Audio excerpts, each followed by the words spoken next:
7 этаждагы жемкорлор катышкан долбоор болгон. Президентке чакырып айтты, коопчулар долбоорун көтөрбөчү деп. Жол тегиште каралганда борону 1 саат мурун келди, ушун көбүгү суроо бербечи деп. Анткени бул жемкорлук. Урматтуу прокуратура Аке Свипол. Рахмат. Кийинки сөз Рыскелди Чыныбекович. Рахмат. Менде суроолор көп. Кыскараак жооп берүүгө аракет кылгыла. Урматтуу депутаттар, урматтуу чакырылгандар, кеше Чүй областынын Нурманбет айылында өзөктү өрттөгөн өксүк менен өкүрүк менен бир үй бүлөнү жерге берди. Ошол жердеги айылдын элин өкүргөн укканда жан дүйнө киреге жер таппай калат да. Мына ошол жол кырсыгынан бир үй бүлө кайтыш болду. Атасы, баласы, келини, апасы, 2 небереси менен. Анан ошол коопчулар долбоор иштеп турган трассада болду жол кырсыгы. Силер мактап аткан апендирин кызындай. Намыс деген, авир деген бар болуш керек да. Акыреттинде сурак болот да. Силер айтып атпайсыңар азыр 18%га анан Бишкекте мынча азайды депчи. Мен азыр өзүңөрдүн данныйыңар менен өзүңөргө суроо берем. Былтыркы жылы МВДнын коллегиясында 9 айдын жыйынтыгы боюнча жол кырсыктары республика боюнча 12%га көбөйгөн. Өлгөндөрдүн саны жол кырсыгынан кайтыш болгондор саны 9%га, жарадар болгондор 14%га көбөйүп кетти деп Нурбек Молдагазиев айтты. Быйылкы жылдын 9 айында былтыркы жылга салыштырмалуу жол кырсыктарынан 496 адам каза болуптур. А былтыркы жылы 429 адам. Айырма бар бекен? 2018 жылга салыштырмалуу 2019 жылы өлгөндөрдүн саны 9%га көбөйөтсө, быйылкы жылдын 9 айында дагы көбөйөтсө. Эми сиз урматтуу каржы министри айтып кеттиңиз. Былтыркы жылы булардын Вега концерндин менен биздин мамлекет технология байланышыбыз келишим негизинде бюджетке 1 миллиард 200 миллион сом акча планда болсо 581 миллион сом гана төктү да. Канча пайыз аткарылды план? 48,9%. 48,9%га план аткарылды. Быйылкы жылдыкычы? Быйылкы жылдыкы 600 миллион сом каралган болсо, фактически 654,3 миллион сом түштү. Муну мен тактап айтып коюшум керек. Бул 600 миллион сом бул такталган бюджет. А фактически биз 2 миллиард 153 миллион сом пландаганбыз. Мына эми туура айттыңыз. Жыл башында ушул жерге Мухаммедкалый Абылгазиев келгенде мен айткам, быйылкы жылга коопчулар долбооруна сиз билесиз. Канча план койдуңар десем 2 миллиардтан ашык деген. Былтыркы жылы 1 миллиард 200 миллион сомду төг албаган Вега концерн 2019-20 жылы 2 миллиард кайдан төгөт десем төгөт деген. Жок болсо чөгөт деген. Анан силер айтып атпайсыңар, бе урматтуу өкүлдөр, Вега концерни же болбосо коопчулар долбоору өзүнүн максатына жетти деп. Бунун максаты сиз айттыңызчы, Алтынбек Жапарович, негизги жол кырсыктарын азайтуу, адам өлүмдөрүн азайтуу, анан болчу туурабы? Эгер азайбаса, кантип максат аткарылат? Силер айтып атасыңар да, силер биздечи алдып атасыңар да, ошол камера турган жерде жол кырсыктары азайды депчи. Мыногу перекресттикте жол кырсыгы болгон жок. Бирок кечеги жол кырсыгы бул фактыбы? Бул турмуштун аксыбы? Мына кайтыш болгон 500 адамдын 200дөн жакыны Чүй областы менен Бишкек шаарында болду. Это 40%. Туура айтамбы? Чүй областында болду. Экинчи ордон Сукөл областында болду. Анан Бишкек шаары менен Чүй областында коопчулар долбоорун биринчи этабы иштеп аткан жерлерде кайтыш болгондордун 40% болуп атса, силер эмне үчүн Авирдин алдында калп айтып отурасыңар? Мисалы, Сосновкага пом ачып, арга участковойду коюп, машина алып берип, бардык шартты түзүп койсоңор, мал урулук азаят. А бирок жалпы район боюнча көп болуп атат да. Ана силер Сосновканын отчету менен жалпы Жайыл район отчетун бириктирип коюп атпайсыңарбы? Силер айтып атасыңар, коопчулар долбоорунун негизинде жол кырсыктары азайды деп. Бул эми Бишкек шаарында камералар турган жерде азайды да. Туугандар, туурабы Алтынбек? Туурабы? Эми эмнеге бизде элди алдып атасыңар? Коопчулар долбоору мен жоопсуз долбоор. Бұл коммерциялық долбор деп 2 жыл ушуга каршы туруп келгеним үчүн мен көрбөгөн куугунтукту көрдүм. Президентке чейин чакырып алайт ушу коопчулар долбоорун көтөрбөчү деп. Жогорку кеңеште каралганда бороону 1 саат мурун келди, ушуну көбүгө суроо бербечи деп. Анткени бул жемкорлук. Урматтуу прокуратура, АКС Фипол жазгыла, экспертиза жүргүзөсүңөр. Канча адам набыт болду? Максатына жетти. Бул жанагы бизнесмендер максатына жетти.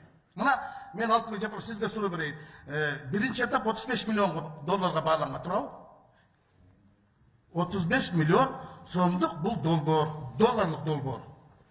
Туура айтамбы? Биринчи этап. Биринчи этап. 35 миллион долларлык 110 комплекс алып келдиңдер.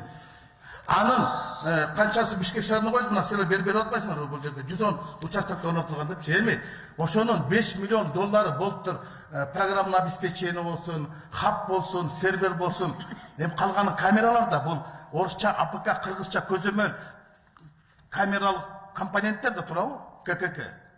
Эми ошону 30 миллионду 110го бөлсөң 270 миң долларда болуп атпайбы? Бир камера 270 миң долларга туруп атса, ана биз 600 долларга отвертка пластиковый салды камап салбадыкпы? Булар бир жылда 10-12 миллион доллар акча чыгарып атат. Мега концерн. Анткени келишим боюнча 50% буларга кетип турабы? Штрафтан. А байкуш алда жакта турат Кыргыз поштасы. Канча сом аласыңар силер бир штрафтан? Да бер.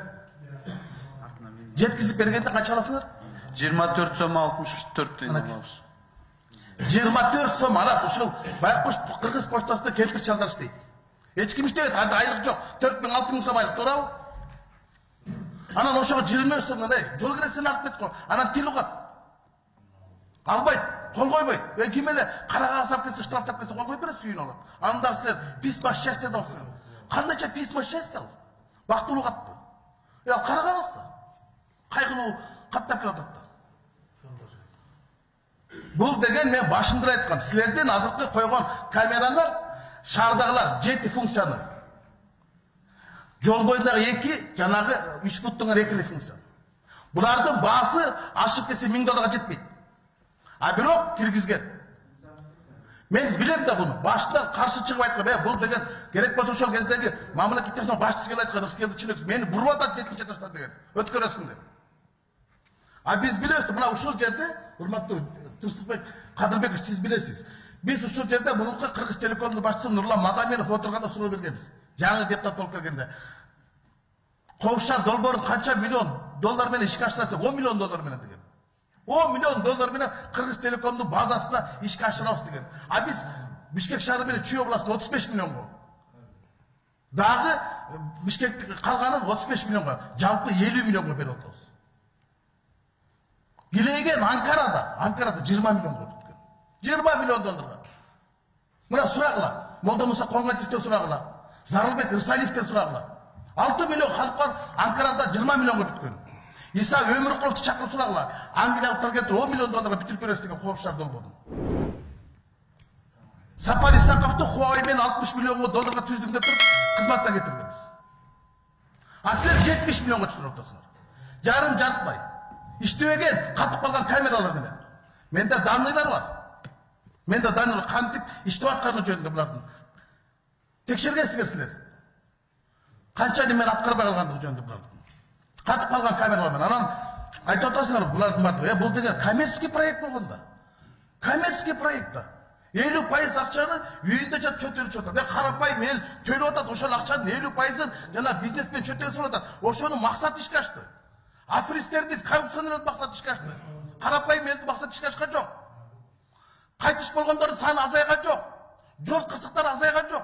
Бул факт. Мен асмандан алган жокмун. Мына силердин МВДнын бүттүк сводкасын алып чыктым мен. Жол кырсыктар жылдан-жылга көбөйүп атат. Адамдардын өлкөнү көбөйүп атат. Жарадар болгон силер мисалы айтып атпайсыңарбы? 500 мына бүгүнкүгө бердиңер. 496 адам кайтыш болду деп. Больницага жаткандардын канчасы кайтыш болду ушу жарадар болгондордун. 6200 жарадар болду десем, ошонун канчасы кара кайтыш болуп кетти. Силер аны киргизген жоксуңар да. Это же укрытие, урматтуу прокурор. Это Украинада. Ал больницадан өлді, бірақ жол қырсығынан өлді да. Мына кешеге, немедеге 6 киши ошол жерден алып болған, а больницадан экөөсүнөн алып болду. Ошо менен 8 болду. Асыл 6-10 киргизесиңер, экөөнү киргизбейсиңер. Бул алдамчылык да. Это же афера государственная. Мошенничество. Карапайым ел таксисттер бир күндө 500 000 сомдо отар, 1000 сом штраф келет. Бактыр ыйылып атат. Анан экинчиси боюнча, сиз мөөнөт узатып форс мажор деп атпайсыңар. Эмне анда Кара Балта Бишкек жолун салган Кытайга таштап форс мажор жок эле. Биз аларды мөөнөт узаткан жокпуз да. А бул эмнеге буларды мөөнөт узаткан? Өткөндө 44-тү коюп кетпедиер булар. Ана форс мажор деп. Форс мажор же ЧП болсо, азыр бизде ЧС да. Чрезвычайное положение жок да. Форс мажор дейт, түшүнүп бере тургандай. Алар коюш керек почта. АКС Геркейм барбы? Ковшар долбоордун экинчи этабын кытайский компания турган шенсе турабы? Биз деген бар болчу компания, ал Кыргыз Телеком менен барган. Кыргыз Телеком менен барып, алар утуруп калды. Бирок булар Кытайдын эмес деп. Ошондо эле америкалыктар айтып чыккан, Кытай Кыргызстандын коопсуздугунда колдон алат Ковшар долбоору менен деп америкалык журналда жазылган. Кытай Борбор Азиянын кен байлыктарын, газына, мунайына ээлик кылуу менен катар эми жарандарын тууралуу маалыматка үстөмдүк кыла баштаган опурталдуу экенин жазды. Киссинджер институтунун Уилсон Борбор окутуучусу Брэдли Ярдин Бишкек Ковшар долбоору деген шылтоо менен Кытайдын маалымат чогултуучу маштефте кошулду. Буга чейин Өзбекстан Huawei компаниясы аркылуу $1 миллиард 883 көзөмөлдөөчү камера орнотуу үчүн долбоорго кол койгон. Казакстан 2016 жылы Кытайдын көмөгү менен акылдуу шаар долбоору аркылуу санал иштери жүргүзгөн деп. Экинчи долбоорун биз Кытайдын Shenzhen компаниясына бердик. Туурабы? Siz айтыңызчы, ошо тендерде жанагы ГОТС деп государственный обеспечение тендерной заявки. Кытай компаниясы канча акча төлөдү? КОКЗ катары тендерный суммасы 60 миллион сомго жакын. Сизде жок экен, порталга кириңиз. Порталга кириңиз, тиги эки орусиялык компания Вега менен биз алар с перечислением, то есть банковский гарантия кылып атат. Кытай компаниясы наличными деп турат. Накталай дейт. Аны мен сурадым, кандай накталай? $890 000 акчаны накталай кайка койду десем, мне коробка мен салып ошол жерге койду десем, накталай деп турбайбы? Наличными дейт. А наличным это законом запрещается. Мен ошондой айткам, мына наличными деп атат, мына акча салып атат. Мына ушул жерде коррупция бар деп. Мен президент Сооронбай Шариповке өзү кирип көргөзгөм. Мына эмне депчи? Если отказ от тендерной заявки, это есть отказ от тендерной заявки. Отказ менен откаттын айырмасы бар да. З менен Т. Ошону биз деген компания сотко берген. Эмне үчүн булар наличный акча салды? Сотто отуруп калды. Анткени отказ это есть откат. Мына Сыргар Кенжебаев дегенди кармап камадыңар. Ширин Айтматовдун жолдошун туурабы? Эмне себеп менен камадыңар? Анткени Ковшар долбооруна алдын ала акча берген деп атат. $350 000 акча берди деп аны камадыңар. Демек коррупциялык нерсе болгон экен да. Взятка. Мына АКС Геркейм мунун маалыматы турат. Менде турабы? Былтыр жерде айтты. АКС Геркейм айтты. Сыргар Кенжебаев деген $350 000, дагы $250 000 аласам бар деп атат доллар. $600 000 ол алдын ала берип атат. Ковшар долбоорун утуп бергиле деп. А вы продлеваете ушул компанияга. Тиги жана Мотаилов деген, Мохаммед Мотаилов деген кытайлык уйгур жараны пресс-конференция бербеди Кыргызстанга келип отуруп. Мен акчам алдап кетти деп. Мен Ковшар долбооруна катышуу үчүн $600 000 алдын ала бердим деп. Не көрөт? Не көрөт? Кимге көрөттүр? Мына АКС Геркейм 1 жылдан бери басып жатат. Жооп барбы? Барбы? Уруксат бер. Жооп берип койсоңуз. УКМК төрагасынын орун басары Молдосариев. Урматтуу Ускелчим экс. Сиз айтып аткан нерселер боюнча, мына 1 ай мурун бизге досудебный производство иши келген. Азыр ошол боюнча следствие жүрүп атат.